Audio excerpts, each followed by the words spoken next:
Terceira carta de João.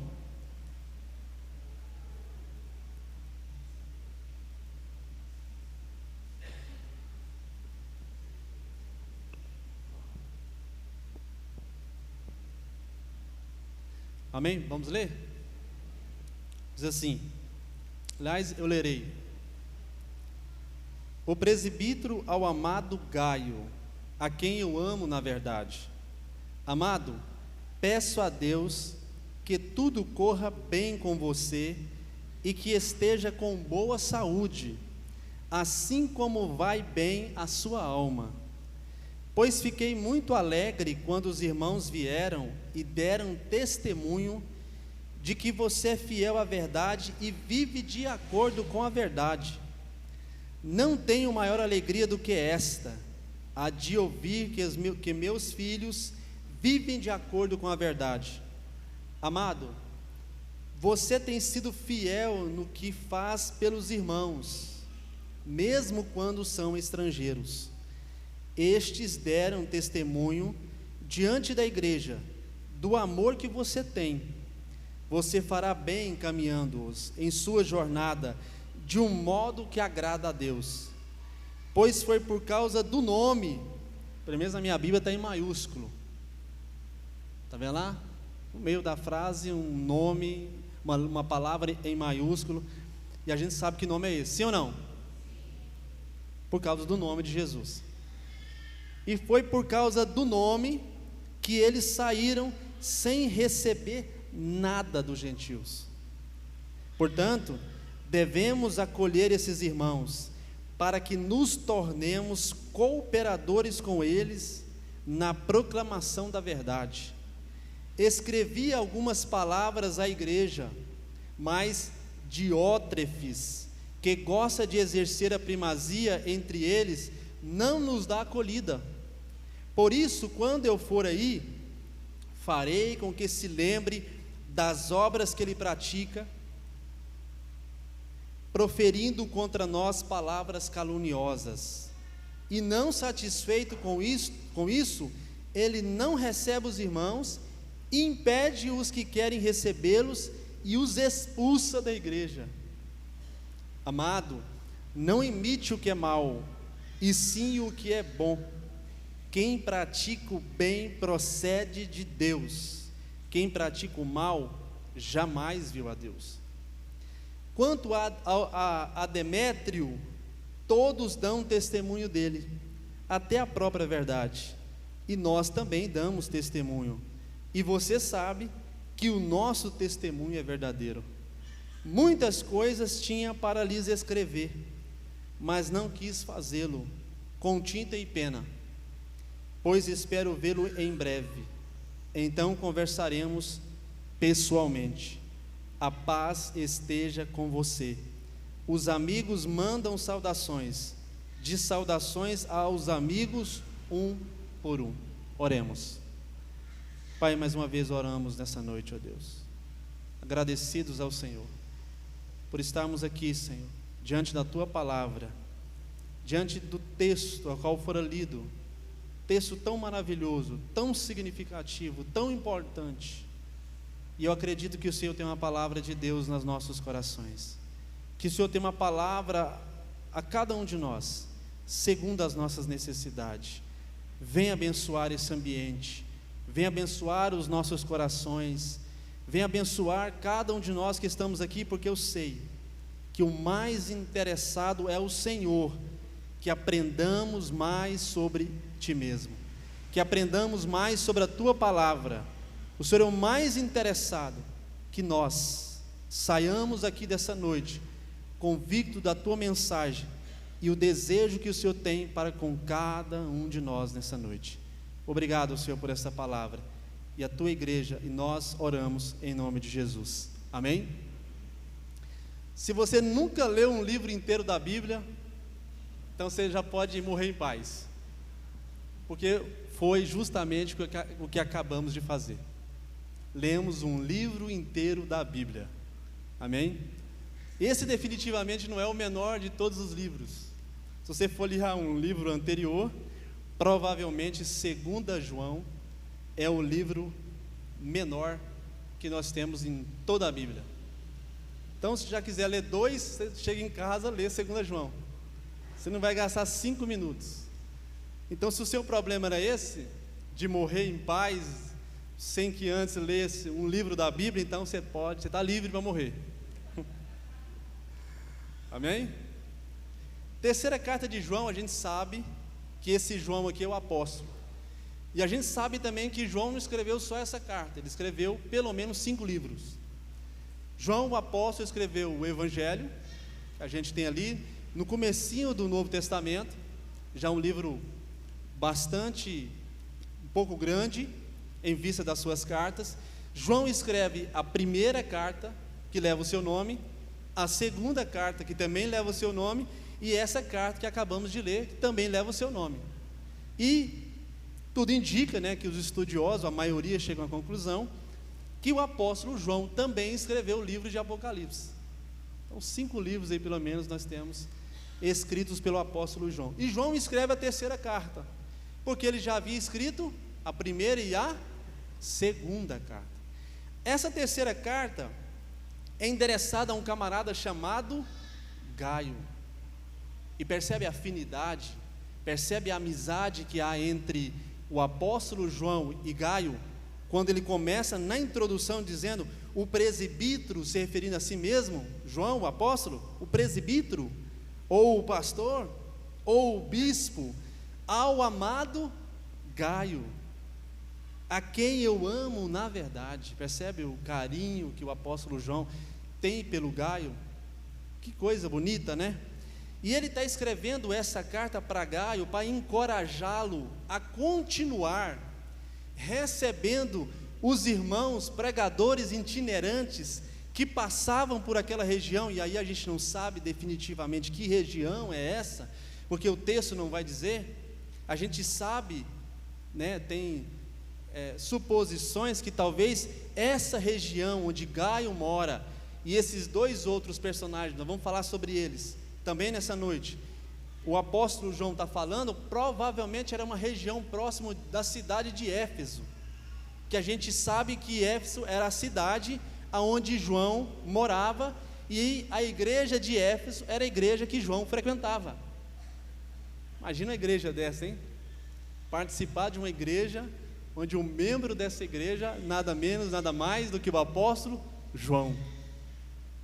E a gente sabe que todos os apóstolos morreram de morte trágica. Já o apóstolo João não. O apóstolo João é aquele apóstolo que vai morrer de morte morrida. Eu falar de morte morrida, ou seja, de velhice. Ele vai morrer com o tempo. Já os demais vão morrer de maneira trágica. A gente sabe, historicamente falando, ou então até mesmo biblicamente falando, que a gente tem alguns relatos de alguns apóstolos que morrem muito cedo ainda, como por exemplo o apóstolo Tiago, que é o primeiro, ou um dos primeiros, ou o primeiro, não me recordo, que é o primeiro apóstolo a morrer. Mas João não, João vai morrer muito tarde, de velhice. Então provavelmente essas cartas que João está escrevendo é no final da sua vida, porque no começo João é meio sangue nos olhos, João é meio destemido, né? Meio pé nos 2 peitos, mas na sua velhice não, João é um cara mais amoroso, mais sensível. É só olhar as 3 cartas que ele escreve, todas elas. Pega a 1 João, por exemplo, é uma carta recheada de amor, meus filhinhos, meus queridos, né, como o Dílio estava falando aqui, né? Então se a gente quer aprender sobre essas expressões, meu querido, né, e a gente aprende com João. João é o cara do meu querido, meus queridos, meus filhos, filhinhos. É de gente que está madura, que entendeu o Evangelho, que compreendeu que o Evangelho nada menos, nada mais que o significado pleno dessa palavra significa amor, e não tem outra coisa para definir. É o mesmo que na sua carta escrevendo, para definir o amor de Deus não tem palavras, que ele vai dizer assim, Deus amou o mundo de tal maneira, porque não tem palavra para descrever o quão grande é esse amor, e no final, esse cara doce, amoroso, que quer trazer todo mundo para perto, e que está escrevendo uma terceira carta endereçada a uma pessoa. Ele não está escrevendo para uma igreja, para um grupo grande, para dezenas, 300, 500, 600, 2.000 pessoas. Ele está escrevendo para uma pessoa porque ele acha isso importante, ele acha que isso é significativo. Talvez ele não soubesse que de Gaio isso ia se transportar para milhares de pessoas. Quantas e quantas pessoas nesse mundo, já as que morreram, né, as que estão vivas, as que vão vir ainda, que não leram, ou vão ler, ou já leram, ou irão ler um dia, essa terceira carta. João não tinha essa dimensão, de milhares e milhares e milhares de pessoas iriam ler essa carta, mas a priori o desejo e a consciência de João é escrever para uma única pessoa, porque para quem é maduro, que chegou a uma certa maturidade, escrever para uma pessoa é tão importante quanto para uma multidão. Escrever para uma pessoa é tão importante do que publicar um livro para milhares de pessoas.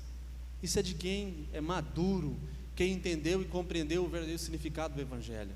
E ele vai escrever para Gaio, esse amado querido, para encorajá-lo a continuar recebendo pregadores itinerantes, que passavam por essas regiões e que precisavam receber pouso, alimentação, acolhida, até ajuda financeira. E no caso de Gaio, ele ajudava esses irmãos de maneira também a encorajá-los a continuar a proclamação do Evangelho. E isso é interessante. Então ele vai escrevendo para Gaio, falando do quanto ele é amado, do quanto ele é querido, do quanto a igreja dá testemunho dele, do quanto as pessoas dão testemunho dele, do quanto ele é importante, até a própria verdade dá testemunho do próprio Gaio. E ele vai dizer assim, no versículo 4: não tenho maior alegria do que esta, a de ouvir que meus filhos vivem de acordo com a verdade. O que era Gaio? Gaio era um filho espiritual do apóstolo João. João ganhou para Cristo, pregou o Evangelho, ensinou, ajudou ele a caminhar nos primeiros passos. Agora Gaio está adulto, livre, também com uma certa maturidade, tem condições de andar com as próprias pernas. E quando ele está agora nessa condição, o apóstolo João vai dizer: não tem maior alegria do que esta, de ver os meus filhos andando na verdade.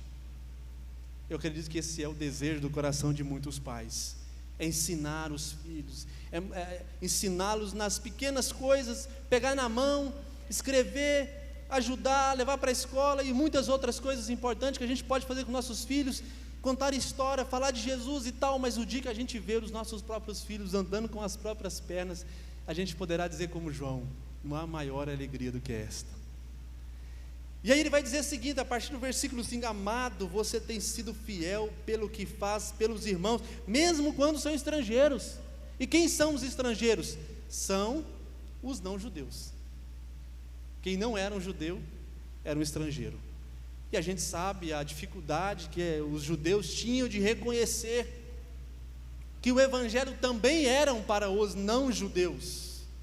Isso teve uma treta doida, inclusive os próprios apóstolos entraram em certas discussões. Foi necessário reunir em Jerusalém para discutir sobre o assunto, e foi treta das tretas, foi alto o negócio, foi de grudar colarinho no outro. Não chegou a esse ponto, né? Mas eu sei que a coisa foi alta, especialmente com o apóstolo Paulo, que foi o cara que foi levar a demanda e estava, aí Paulo era um camarada nervoso, né? Irritado. Você imagina esse cara bravo e defendendo uma coisa que ele acreditava, aí ele vai para cima, teve que convencer, e o próprio Deus convence antes da reunião o apóstolo Pedro, que era o mais incisivo, que batia na tecla e dizia: não, o Evangelho são para os judeus e ponto final. Até que um senhor desce um lençol com vários tipos de animais, com todas as espécies, inclusive aqueles animais que estavam descritos no Antigo Testamento e que eram tidos como animais impuros e que nenhum judeu poderia se alimentar deles. E o Senhor desce com um lençol com todos aqueles animais e vai dizer para Pedro: Pedro, mata e come. Uma afronta, mas é Deus que está mandando.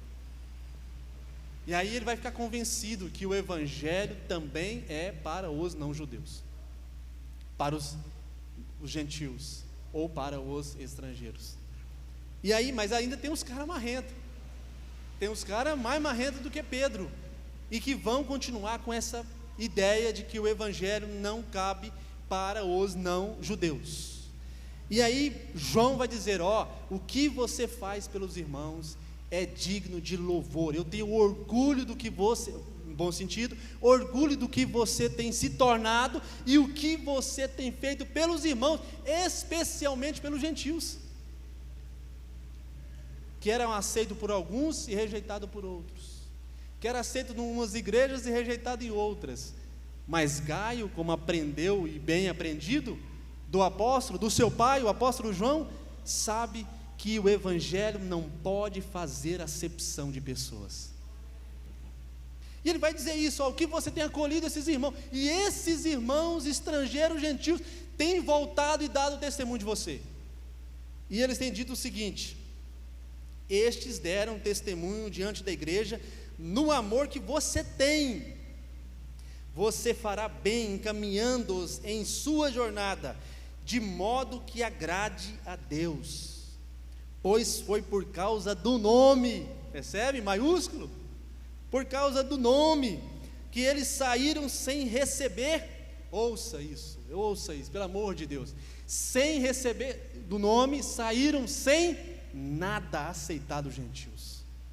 Isso significa recurso financeiro. Alguém que sai pelo mundo afora para pregar o evangelho pelo puro e o simples prazer de saber que o nome em maiúsculo vai ser proclamado.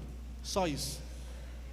Não tem dinheiro na jogada, não tem ninguém se enriquecendo por causa do evangelho. Pelo contrário, tem gente gastando dinheiro. E aí o apóstolo João vai dizer: esses irmãos que saíram do meio dos gentios sem receber nada, nenhum recurso financeiro, e faz muito bem você recebê-los, ajudá-los, alimentá-los, encorajá-los, acolhê-los, para que eles possam seguir o caminho da pregação do evangelho. E quando você faz isso, você coopera com eles na proclamação do evangelho. Então existem algumas maneiras de proclamar o evangelho.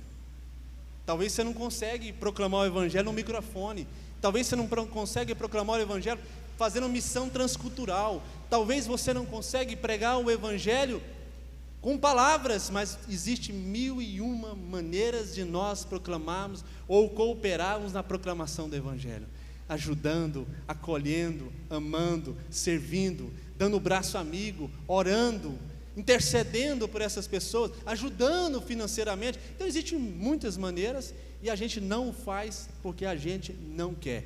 Maneiras, e 1001 delas existem para que nós possamos cooperar na proclamação do evangelho. Amém? E percebe, esses irmãos passam para a região onde tem Gaio. Graças a Deus que essa região tem Gaio, e tem Gaio que acolhe, que ama, que serve, que ajuda. E tem gente que sai sem nenhum recurso financeiro, e tem gente com recurso financeiro para receber irmãos que não têm recurso financeiro para poder cooperar na proclamação do evangelho. Percebe isso? Percebe o quanto isso é contraditório na nossa realidade contemporânea? Percebe isso? Enquanto existe muita gente nesse país pregando o evangelho, e o que interessa o nome são cifras, recurso financeiro, pastores que são, além de pastores, são fazendeiros, empresários da fé, que vende a lã da ovelha, que vende o evangelho, que se enriquece à custa do nome de Jesus. Mas o nome de Jesus para Gaio é perder dinheiro.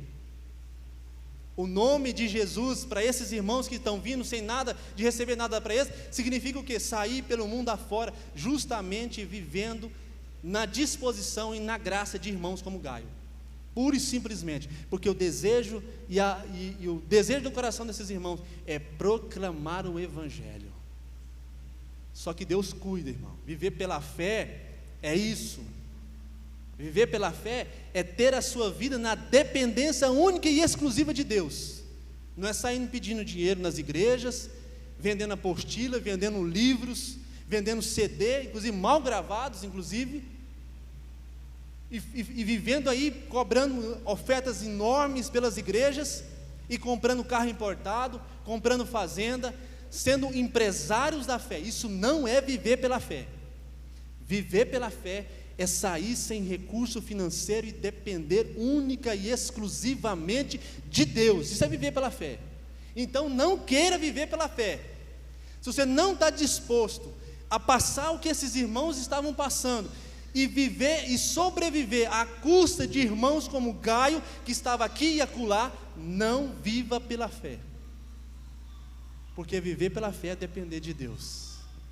Mas Deus tem os seus Gaios espalhados pelo mundo afora, para cuidar de irmãos que estão com um único interesse no coração, para que esse nome maiúsculo seja reconhecido, amado, divulgado, e seja amado pela nação da qual eles pregam o Evangelho. Amém? E aí, João escrevendo essa carta a Gaio, que é um camarada que mora numa região, a gente não sabe exatamente que região é essa, a gente sabe que é uma região próxima de Éfeso, da qual era a habitação do apóstolo, e que nessa região também existia uma igreja, e que não necessariamente Gaio frequentava. Há quem diz que era a igreja de Gaio, há quem diz que não, Gaio não frequentava essa igreja, mas era uma igreja que estava na mesma cidade, na mesma região em que Gaio morava. E o pastor dessa igreja, ou o líder dessa igreja, era o Diótrefes. Para quem está procurando um nome para colocar num filho, eis aí uma grande sugestão: Diótrefes. Então, se estiver grávida ou pensando em ter um filho, olha que nome maravilhoso. Aliás, vou dar um conselho para você, um conselho de um pai de 4 filhos. Então, eu tenho moral, né? No mínimo moral. Estava falando da minha camiseta rosa. Eu fui lá ali, foi questionado a minha camiseta rosa, acredita? Quando eu entrei, me questionaram. Falaram, pô, rosa, tá, não sei o quê. Aí eu falei assim, foi até o Daniel, vou confessar. O Daniel me questionou. Aí o Daniel, pô, meu rosa, tá, mas você fica bem e tal, querendo passar um pano. Mas já falou, já questionou. Aí eu falei para ele assim, é o seguinte, nem todo mundo pode usar rosa. Se você tiver prestes, eu falei para ele, se você tiver prestes a fazer 20 anos de casado e ser pai de 4 filhos, aí você está autorizado a usar rosa. Caso contrário, não use rosa. E onde eu estava mesmo, que eu me perdi? Diótrefes, o que é isso? Diótrefes. Então você é um pai aí em formação e deseja pôr um nome no filho, Diótrefes. Aí eu vou dar um conselho para você, um conselho de um pai de 4 filhos. Então tem moral para dizer. E que usa rosa, né? Não preciso provar nada para ninguém. Não é possível que na altura desse campeonato, esquece. Aí você tem que falar assim, vou colocar o nome do meu filho, como é que vai ficar legal? Primeiro, ele vai para a escola, certo? É o primeiro ponto que você tem que pensar, meu filho vai para a escola. Então, Diótrefes, na escola, vai rolar, sim ou não? Não. Segundo é que você tem que brigar com ele. Briga com ele. Diótrefes, sai da chuva. Diótrefes, não abre a geladeira. Diótrefes, pelo amor de Deus, não entra molhado em casa. Diótrefes, briga, mas com força. Se enrolar, beleza. Você vê que o negócio vai embananar e não vai sair direito e vai ter que pôr um apelido no menino, então é melhor esquecer. Esquece o Diótrefes. E aliás, esse Diótrefes não é um cara legal aqui. Esse cara aqui não... Aliás, se tiver um cara chamado Diótrefes, não se manifeste, pelo amor de Deus. E aí essa igreja dessa região, que a gente não sabe exatamente aonde é, mas o pastor ou o líder dessa igreja é o Diótrefes. Só que o Diótrefes é o contrário de Gaio. O quem é Gaio? É o que acolhe, é o que traz para perto, é o que ajuda, é o que abençoa, é o que encoraja. Já Diótrefes não, mesmo sendo o líder da igreja, expulsava os irmãos, brigava com os missionários, especialmente os estrangeiros, e tudo indica que ele era um judeu. E pelo fato dele ser judeu, ele botava para fora aqueles pregadores itinerantes e não dava para ele acolhida. E mais, o próprio apóstolo João vai dizer isso. Escrevia algumas palavras à igreja, mas Diótrefes, que gosta de exercer a primazia, a liderança, entre eles não nos dá acolhida, ele não acolhe. Por isso, quando eu for aí, farei com que se lembre das obras que ele pratica, proferindo palavras contra nós caluniosas. Mas percebe no versículo 9 que o apóstolo João vai dizer assim, escrevi algumas vezes à igreja, mas Diótrefes, percebe? O que significa isso? Que essa carta não é a primeira que o apóstolo João escreve para essa região. Me parece que o apóstolo João começa a escrever para Gaio, porque sabe que as suas primeiras cartas não foram bem aceitas por Diótrefes, porque Diótrefes era um cara engavetador de cartas. Ele recebia a carta, apóstolo João, gaveta. Outra carta, apóstolo João, gaveta. Porque as cartas em que as igrejas recebiam e os líderes recebiam em nome da igreja eram lidas em público. Você já pensou uma carta dessas sendo lida na igreja onde Diótrefes é o pastor? Está dando um tiro no próprio pé. Mas aí o apóstolo João deixa de escrever para Diótrefes para escrever para o Gaio, porque sabe que Gaio vai ouvir, e sabe que Gaio vai divulgar o negócio, sabe que Gaio vai levar a coisa para frente. E no versículo 11, amado, ele vai dizer assim, um outro encorajamento, um outro conselho também para Gaio: amado, não imite o que é mal, e sim o que é bom. Quem pratica o bem procede de Deus, quem pratica o mal jamais viu a Deus. Sabe que coisa importante é esse texto? Porque aqui é enxugar gelo, é chover no molhado. Porque o que significa o evangelho senão o bem? Você consegue definir o evangelho, Deus, sua palavra, Jesus Cristo, uma outra coisa que não seja amor, bondade, alegria, mansidão, coisas boas? Consegue direcionar a Deus algum adjetivo que não seja bom? Consegue olhar para o evangelho que Jesus Cristo proferiu e muitos dos seus apóstolos escreveram, e outros irmãos que escreveram especialmente no Novo Testamento, olhando para todas essas palavras, você consegue dar algum adjetivo que não seja bom? Então parece essa coisa de chover no molhado, né? É porque talvez João estivesse olhando para nós, estivesse olhando para o século 20, estivesse olhando para o século 19, estivesse olhando para o século 21. Talvez João tivesse com uns olhos mais adiante,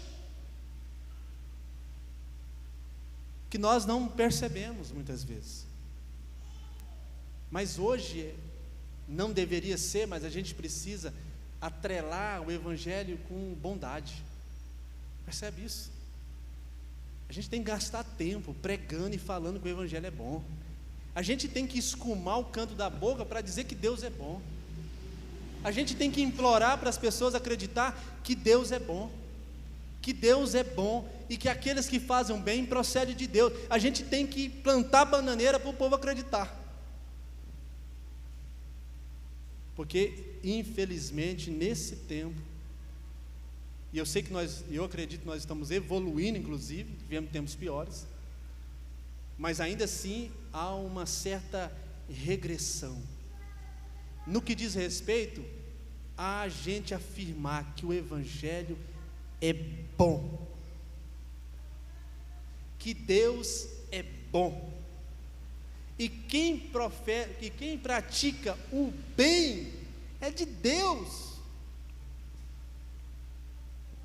Às vezes tem que se esforçar, porque tem muita gente que também do outro lado se esforça para tentar atrelar o evangelho com perseguição, para tentar atrelar o evangelho com racismo, para tentar atrelar o evangelho com acepção de pessoas, de ódio, de rancor, de perseguição, de maldição.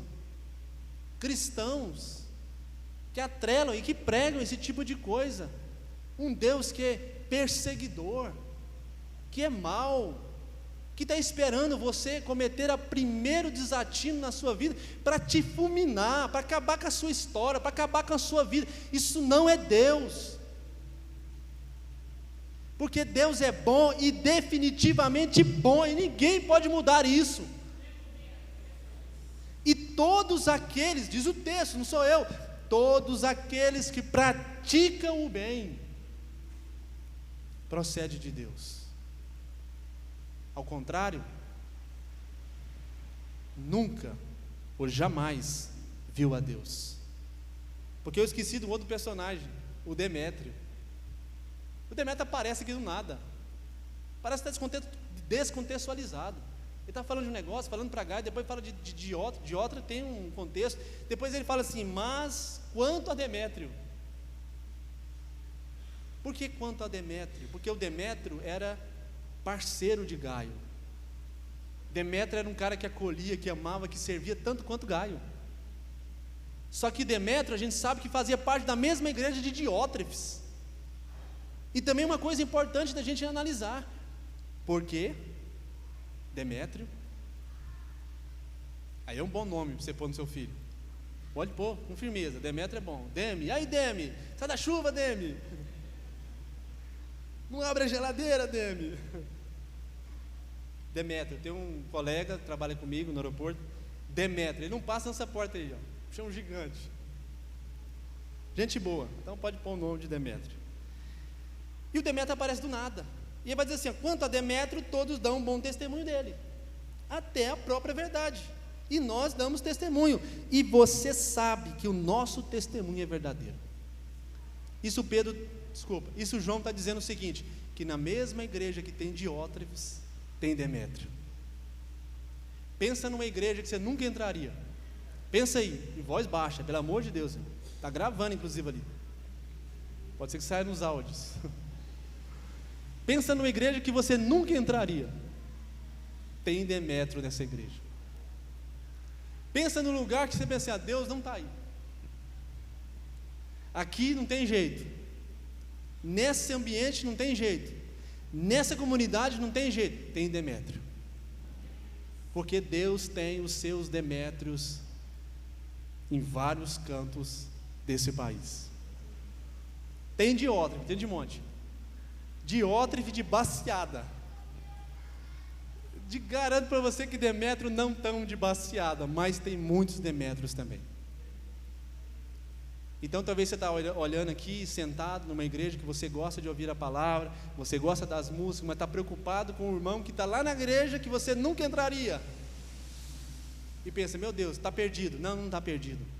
Mesmo naquela igreja, mesmo naquele lugar, mesmo com o apóstolo, mesmo com o camarada da TV, mesmo com o apóstolo do chapelão, mesmo nesses lugares que você pensa, eu jamais entraria, mas lá também tem Demétrio. Então fique em paz. Com isso a gente aprende o seguinte: não subestime o poder do Evangelho. Não subestime o poder do Evangelho. Aonde você pensa que não dá, se lá tem uma faísca do Evangelho, essa faísca é poderosa para salvar. Então descansa e fique em paz. Talvez o Demétrio seja você, mas se não for, tem Demétrio lá também. Amém? E aí duas coisas que eu quero pensar rapidamente com vocês aqui. Aí ele vai encerrar com aquelas saudações, muito interessante, né? E vai dizer assim, ó: muitas coisas tinha para lhes escrever, mas não quis fazê-lo com tinta e pena. Aí você vê a antiguidade, hein? Pena. A gente tem dificuldade de escrever com caneta, né? Caneta azul. Tem dificuldade. Imagina um camarada, tem que escrever 2, 3 letras. Difícil, não é fácil. Mas os caras escreviam, porque o que eles estão escrevendo é extremamente importante e vale a pena o esforço. A paz esteja com você. Os amigos mandam saudações. Diz saudações aos amigos um por um. Ou não é esse aí? Tá tudo bem. Quero pensar duas coisas com vocês rapidamente. Primeira delas, na introdução, o apóstolo João vai dizer assim, ó: amado, peço a Deus que tudo corra bem com você e que esteja com boa saúde, assim como vai bem a sua alma. Que coisa, né? Como é que você pode escrever isso para alguém? Só alguém que você conhece. Só quem está autorizado a escrever isso aqui é o marido para a mulher para o marido. O resto está descaracterizados. Tem que conhecer. Tem que saber para quem dizer palavras como essa. Eu desejo que você tenha saúde física, assim como bem vai a sua alma. Conhece ou não conhece?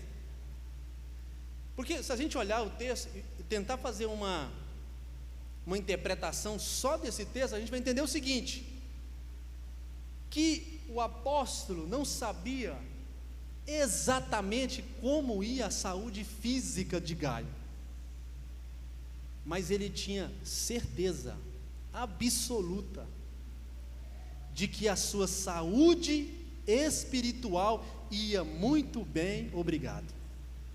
Percebe isso? Aí tem que conhecer o camarada. E a gente viu que na última quinta-feira agora, quais são as expressões da nossa fé? Quais são? Como é que a gente prova a nossa fé? Com as nossas atitudes, ações. Percebe? Como que o apóstolo João sabe da saúde espiritual e como vai bem a alma de Gaio? Através das suas obras e das suas ações. Interessante isso, né? Mesmo na distância. Mas tem que conhecer muito bem, na intimidade. Por isso que eu estou falando que o marido pode escrever para a mulher, ou a mulher para o marido. Porque a gente disfarça certo ponto, mas 20 anos de casado não dá para disfarçar mais. Caíram todas as máscaras, então não tem mais o que esconder. A gente peleja, mas não dá conta. A mulher sabe até o pensamento. A mulher olha para você e fala: o que aconteceu? Pode desabafar. Tem problema no trabalho? O que aconteceu que você está triste? A mulher já sabe, é um radar que está aí, sabe de tudo, viu, o Edson? Então, adianta esconder, achei conta real que é fria esconder. E porque conhece na intimidade, sabe no olhar. Uma pessoa que tem mais de 20 anos de casado, ele sabe no olhar. Quando olha, não está bem. Ih, tem alguma coisa errada. Ou está bem demais. Ou aconteceu uma notícia boa. Ou quem ganhou na Mega Sena. Ou comprou um carro novo. Já sabe no semblante. Só de chegar perto. E eu estou terminando. A mulher já está cobrando ali, ó. Já deu um olhar ali, eu já fiz a ficha corrida. Já sei tudo, ó. Tá passando do horário. Vai para cima. Então, Gaio conhece muito bem, João conhece muito bem Gaio na sua intimidade e sabe definitivamente o que ele está falando. E o que eu estou querendo dizer com isso? Eu estou querendo dizer o seguinte: porque João, sabendo que a vida ou a alma ou a vida espiritual de Gaio vai bem, obrigado, ele pode dizer que você tem saúde física, como você está bem espiritualmente. Agora, será que nós aqui, quem teria, ou quantos de nós teríamos a coragem de fazer uma oração assim: Senhor, me dê saúde física, assim como bem vai a minha alma. Senhor, me dê saúde física na mesma proporção, ou assim como vai a minha vida espiritual. Quantos de nós teríamos a coragem de fazer essa oração? Difícil, né? Porque eu acredito que a nossa vida física vai bem, ou pelo menos a gente peleja para estar bem. Não é assim que a gente faz? A gente exercita muito o nosso corpo. Essa é a geração fitness, é a geração saúde. É ou não é? Geração saúde. A gente gasta tempo indo para as academias, fazer musculação, né? Malhar os músculos. A gente se preocupa com a alimentação. Meu pai, por exemplo, cresci numa época, meu pai não preocupava muito com a alimentação. A gente comia torresmo sem peso na consciência. Comia ou não comia? Comia aquelas carnes que descia o óleo aqui, ó, sem peso na consciência. Tranquilo. Hoje a gente come um torresmo e aí é a semana inteira na academia, pensando no torresmo, tem que gastar o torresmo. Se o torresmo não for embora aqui no suor, são 5 anos de vida a menos, eu tenho que malhar. É a gordura que a gente deixa, é o açúcar que a gente evita. A gente vai na máquina de café e tira as açúcar. É bem verdade, tem uns que tudo aumenta, mas sabe, tomando aquele café, que no mínimo 6 meses de vida já foi ali. No mínimo, só naqueles 2 torrões de açúcar a mais. Mas a gente evita, e se não evita, fica com consciência pesada, porque a gente sabe cuidar muito bem do nosso corpo. Hoje existem milhões de informações. A gente come comida, carne branca, porque carne vermelha faz mal, né? Há quem discorde, tem ali um churrasqueiro, mas uma carne muito bem preparada, e por você, Jonathan, com certeza é show de bola. É hashtag me convida. Eu não tenho esse problema, relaxa. Eu comi muito pouco torresmo na minha infância. Mas percebem o quanto a gente preocupa com a nossa vida física?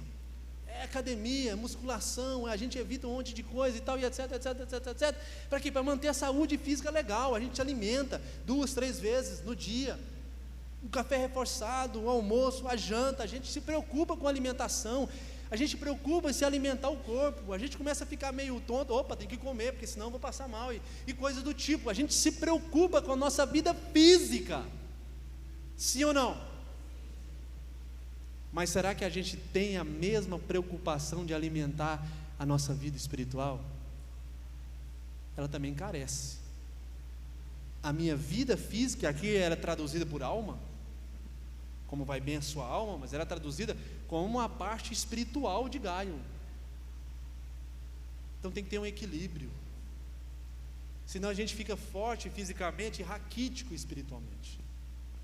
E pode ser que essa falta, essa anemia espiritual possa atingir o nosso corpo físico também. Então o desejo de Deus é que mantenhamos o equilíbrio.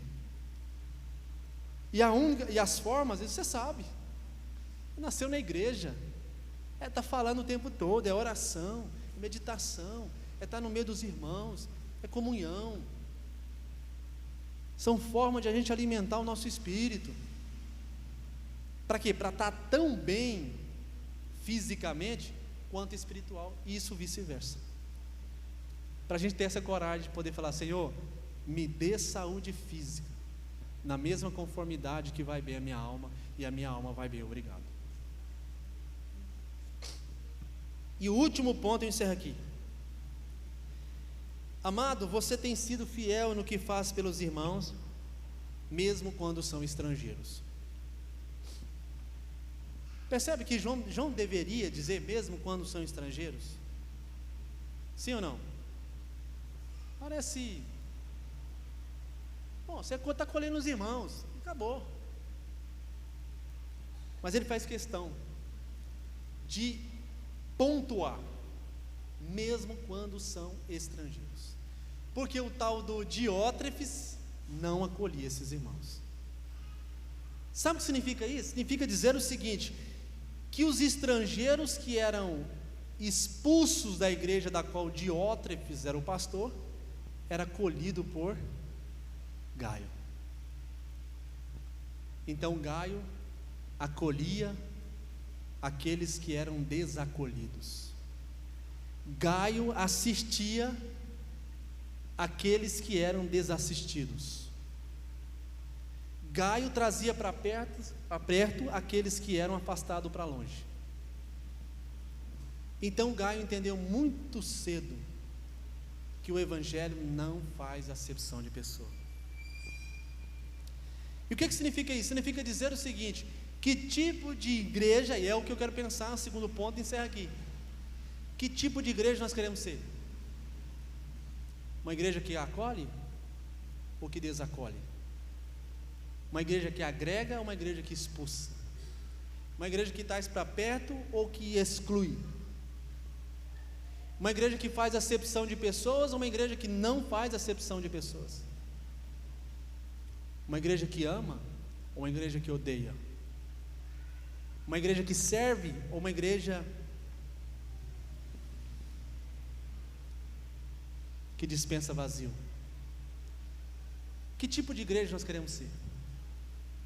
Deixa eu te disser para você que existe muitas igrejas aqui, inclusive na nossa região, aqui em Guarulhos, para não sair do Haroldo Veloso, né? Fica muito claro, né?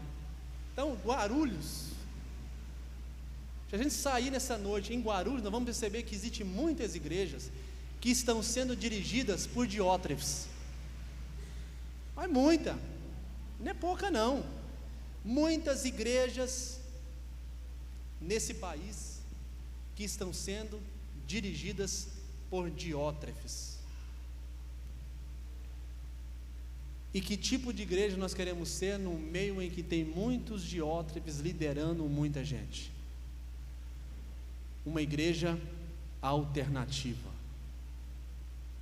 O que eu consigo enxergar nesse texto é que Deus está falando para nós nessa noite: sejamos uma igreja alternativa. Se tem gente expulsando, vamos receber aqueles que foram expulsos. Se tem gente que foi excluída por diótrefes, vamos acolher os excluídos. Se tem gente que não for assistido por igrejas que são lideradas por diótrefes, nós vamos assisti-los, nós vamos recebê-los, nós vamos acolhê-los, nós vamos alimentá-los, nós vamos servi-los, nós vamos amá-los. Não consigo achar outra palavra para definir o evangelho senão amor. Amor é a palavra que define o evangelho. Se você não entendeu isso, você precisa entender isso nessa noite. O que significa o evangelho? Amor. Fora disso é papagaiada, é falácia, é qualquer outra coisa menos o evangelho. O evangelho bíblico e o evangelho que eu acredito é o evangelho que nós podemos defini-lo como amor. E amor significa, na prática, amar e servir as pessoas, não importa quem elas são, mesmo os estrangeiros. Ame-os, sirva-os, acolha-os, alimente-os, encoraja-os. Sabe? Alternativa. Porque se a gente for uma igreja nesse lugar, para receber o mesmo tipo de gente, ou ter as mesmas atitudes, os mesmos direcionamentos e as mesmas convicções de igrejas que são lideradas por diótrefes, não vale a pena manter as portas abertas. Mas eu acredito que essas portas estão abertas para receber gente que foi expulsa, excluída, desassistida, desencorajada por diótrefes que estão espalhados por essa região, por Guarulhos e por Brasil afora. Amém? Então, ser uma igreja alternativa, de alguém olhar para a região e pensar assim: para onde eu vou? Eu quero ser amado, para onde eu vou? Que a gente possa dizer: vem para cá que você vai ser amado. Olha, eu fui excluído da igreja fulano de tal, pode vir para cá, irmão, aqui você vai ser aceito. Porque quem pode excluir é só Jesus. Ele mesmo disse: aqueles que vêm a mim, de maneira nenhuma vos colocarei fora. E quando a gente fala de corpo de igreja, a gente se refere a Jesus Cristo. É Jesus Cristo que conhece o seu corpo, e é Ele que põe, é Ele que tira. Homem nenhum nessa vida tem autoridade para expulsar quem quer que seja do corpo de Cristo, se essa autoridade não vier do cabeça, que é Cristo Jesus. Se expulsou lá e veio do homem, nós que estamos aqui temos a convicção que pregamos o evangelho de Jesus Cristo, vamos aceitar essas pessoas. Aqui é lugar de receber gente excluída, aquele lugar de receber gente desassistida, aquele lugar de receber gente que não foi amada, que foi rejeitada e que foi ferida por esse evangelho de Diótrefes. Eu pelo menos quero ser uma igreja alternativa nesse lugar, nesse ponto, nessa região, no Haroldo Veloso, cheio de alagamentos, não importa, não importa. Se for o caso, a gente vai pegar caiaque. Tem um irmão aqui que tem um caiaque. É caiaque que chama aquilo? Nós vamos arrumar caiaque para sair resgatando os irmãos da enchente. Ele faz isso. Eu esqueci o irmão da perua, como é que chama? Mulica, desculpa. Eu sou ruim de nome, me ajuda aí. O Mulica, por exemplo, sai lá da casa dele, porque a primeira casa a encher é a dele. Então ele já pega o caiaque, já sai da garagem. Pega o caiaque e sai resgatando o povo. Isso é evangelho. Isso é evangelho. Então vamos arrumar caiaque. Inclusive o rio da última vez passou na porta aqui, ó.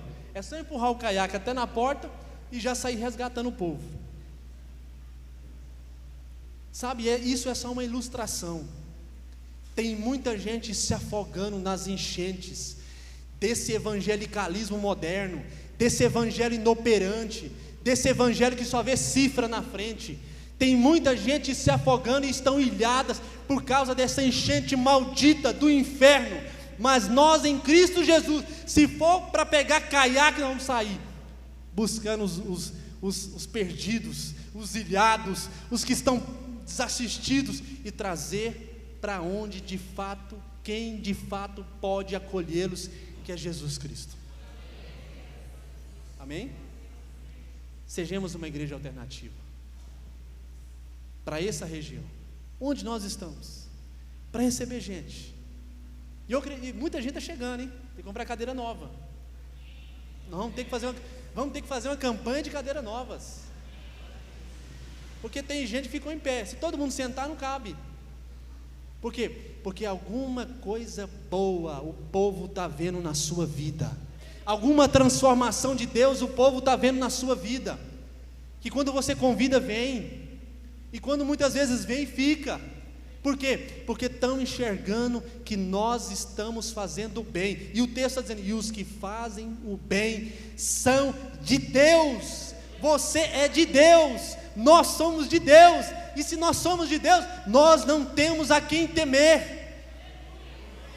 Sejamos uma igreja alternativa neste lugar, para receber quem quer que seja, porque o evangelho não faz acepção de pessoas. Amém? Vamos orar.